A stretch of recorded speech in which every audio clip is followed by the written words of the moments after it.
আমি এই মুহূর্তে দাঁড়িয়ে আছি কুয়ালালামপুর সিটি সেন্টারের সামনে।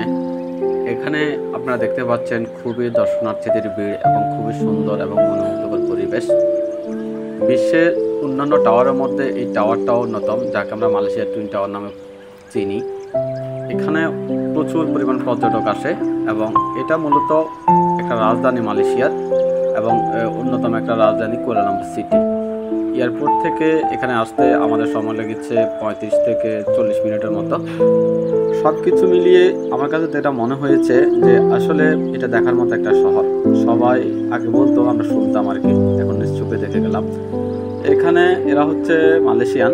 এরা ছাড়াও এখান থেকে বিশ্বের, বিশেষ করে ইউরোপের মানুষগুলা বেশি এখানে যাতায়াত করে। তো আসলে সবারই একটা আকর্ষণ থাকে মালয়েশিয়াতে আসলে যে টাওয়ারগুলো দেখবে, এবং এখানে স্ট্রিট ফুডও পাওয়া যায়। ছোট ছোট গাড়িতে করে এরা বিভিন্ন ধরনের ফুড সেল করে। এরা অনেকে মালায়, আবার বিভিন্ন দেশ থেকে এসে এই বিজনেসগুলো ছোটোখাটো করে থাকে। এখানে বিভিন্ন ধরনের পিঠা এবং সাংস্কৃতিক তাদের কৃষ্টি কালচার মাধ্যমে এগুলো উঠায় ধরে।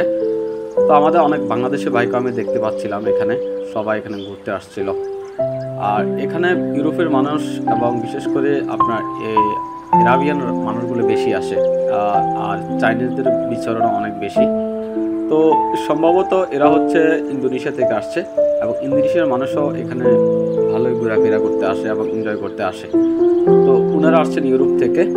তো সবাই খুব ভালোভাবে তাদের লাইফটা উপভোগ করতেছেন, এবং এখানে সিকিউরিটি ব্যবস্থা মাশাআল্লাহ অনেক ভালো, এবং গভর্নমেন্ট সিকিউরিটি এবং বৈদেশিক নাগরিকদের জন্য যথেষ্ট সুযোগ সুবিধা রাখছে, এবং ট্যুরিস্ট পর্যটন এরিয়া হিসেবে আস্তে আস্তে অনেক দূরে এগিয়ে গিয়েছে, যেটা আসলে আমাদের দেশের সরকার ইচ্ছে করলে করতে পারে। তো সবাই এখানে আসলে একটা ইচ্ছা হয় যে এখানে কিছু ছবি উঠাবে, এবং সে অনুযায়ী অনেকে এখানে ছবি তোলে এবং ক্যামেরার সামনে দাঁড়াতে পছন্দ করে। এরা সম্ভবত এই ইংল্যান্ড থেকে আসছে। কিছুক্ষণ আগে ওনাদের সাথে আমার কথা হয়েছে। তো সব মিলিয়ে আপনারা যারা এখানে আসবেন অবশ্যই কুয়ালালামপুর সিটি ঘুরবেন, দেখবেন। এখানে শেখার মতো, দেখার মতো অনেক সৌন্দর্য লুকিয়ে আছে। আজকের মতো এখানে শেষ। সবাই ভালো থাকবেন।